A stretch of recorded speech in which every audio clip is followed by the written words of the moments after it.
du secrétaire général des Nations Unies certifiera le processus. Voilà, il faut rester dans le cadre Monsieur du l'ambassadeur, processus vous avez dit électoral. le Conseil constitutionnel, il est... Et on voit ici encore des avocats qui nous expliquent qu'on doit donner une copie des travaux effectués par nos instances à l'ONU. Et si on ne veut pas de l'ONU, pourquoi leur expédier des travaux qui ont été faits par nos instances? Regardez cette vidéo et écoutez très bien.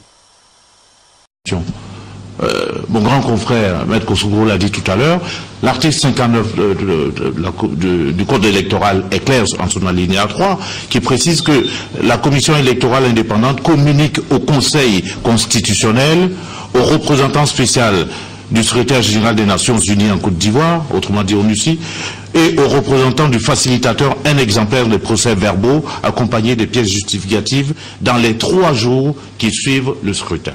Dans les 3 jours. Alors, si le législateur a pris le soin de préciser 3 jours, pourquoi alors on va au 4e jour? 3 jours, c'est 3 jours. C'est pas 3 jours et demi, c'est pas 4 jours. Et d'ailleurs, vos... En un mot, l'ONU a bel et bien un rôle à jouer dans notre pays.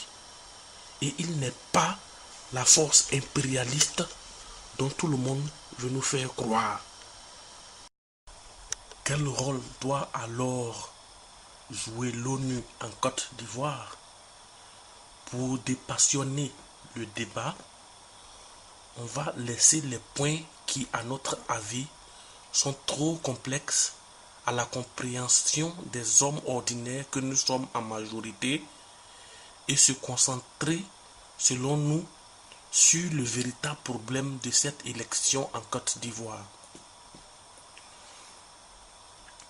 Les raisons qui poussent le président de la Cour constitutionnelle, Yaoundé, à annuler les départements de l'élection qui posent aujourd'hui problème font exactement partie des éléments sur lesquels l'ONU doit se prononcer et en voici le contenu exact énuméré en 5 points. Nous voyons ici bel et bien que ce sont les documents officiels des Nations Unies, le même séminaire dont je vous ai parlé tantôt. Nous allons à son titre 27 et il est dit que par consensus entre le certificateur et les acteurs clés nationaux et internationaux, les 5 critères principaux suivants feront l'objet de cette certification. De 1, nous avons un environnement paisible et sécurisé. De 2, un processus inclusif, c'est-à-dire sans exclusion. De 3, des médias libres et équitables. De 4, des élections fiables. Et de 5, des résultats acceptés. Les 3 premiers critères feront l'objet de certifications implicites. Les 2 dernières certifications explicites par une déclaration formelle du secrétaire du représentant de l'ONU. Les listes électorales ne se feront déclarer fiables qu'à la suite de consultations dont le but est d'aboutir à un consensus entre les principaux acteurs politiques ivoiriens, la commission électorale et le facilitateur à ce sujet. Donc, on voit ici clairement ces 5 points qui ont été énumérés. Et nous pouvons revoir la même chose dans le 16e rapport du secrétaire général sur l'opération des Nations Unies en Côte d'Ivoire, dans le S 2008-250. À son article 32, on revoit encore les 5 éléments qui ont été énumérés en A, B, C, D et E. C'est très important de le savoir dans un premier temps. Après avoir écouté les 5 points, pour bien comprendre que les deux instances se recoupent à ce niveau, on va écouter aussi M. Yaoundé à cet effet.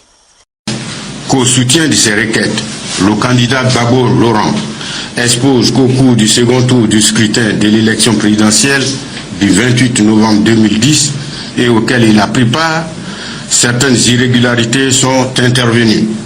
Qu'ainsi, il dénonce des irrégularités graves et nombreuses de nature à entacher la sincérité et la régularité des résultats du vote dans les départements sous-indiqués.